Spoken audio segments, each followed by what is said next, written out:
সমগ্র দেশে যে সমস্ত পেট্রোল পাম্প আমাদের এই ঐক্য পরিষদ কেন্দ্রীয় কমিটির ডাকে আহ্বানে সাড়া দিয়ে এতক্ষণ ধৈর্য সহকারে শান্তিপূর্ণভাবে কর্মসূচি বাস্তবায়ন করেছেন, তাদের প্রতি ধন্যবাদ, কৃতজ্ঞ। সারা বাংলাদেশে পেট্রোল পাম্প এবং ট্যাঙ্কলরি, এবং এখন এই মুহূর্ত থেকে সারা বাংলাদেশের সমস্ত পেট্রোল পাম্প, ট্যাঙ্কলরি, তেল উত্তোলন, পরিবহন, বিক্রয় সব চালু থাকবে।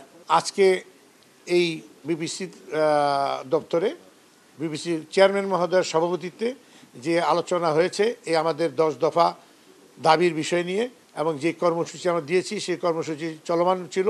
এই অবস্থায় উনি আমাদেরকে আংশিক একটা সফলতা এসছে, সেটা হলো আমাদের কমিশনটা আগামী 15 কার্য দিবসের মধ্যে একটি সুপারিশ পাঠানোর জন্য একটি কমিটি গঠন করে দিয়েছেন, এবং এই কমিটির মধ্যে আমরা অন্তর্ভুক্ত রয়েছি। আগামী 15 কার্য দিবসের মধ্যে এই কমিটি সুপারিশ প্রণয়ন করে চেয়ারম্যান মহোদয়কে দিবেন। চেয়ারম্যান মহোদয় এটি যত শীঘ্র এবং যথাশীঘ্র সম্ভব মন্ত্রণালয়ের সাথে এবং সংশ্লিষ্টদের সাথে আলোচনা করে আমাদেরকে এটি বাস্তবায়ন করবেন। আর বাকি যে বিষয়গুলো আছে এই বিষয়গুলোর জন্য গতকালকে মন্ত্রণালয় থেকে একটি 15 সদস্য বিশিষ্ট একটি কমিটি করে দেওয়া হয়েছে, সকল উচ্চপদস্থ সরকারি কর্মকর্তা।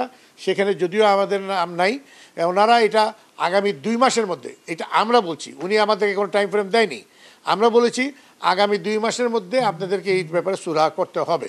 যদি এই ব্যাপারে সুরাহা 2 মাসের মধ্যে আমরা না পাই, তাহলে আমাদেরকে পরবর্তী সিদ্ধান্ত আমরা মিডিয়ার মাধ্যমে জনগণের কাছে পৌঁছে দেব।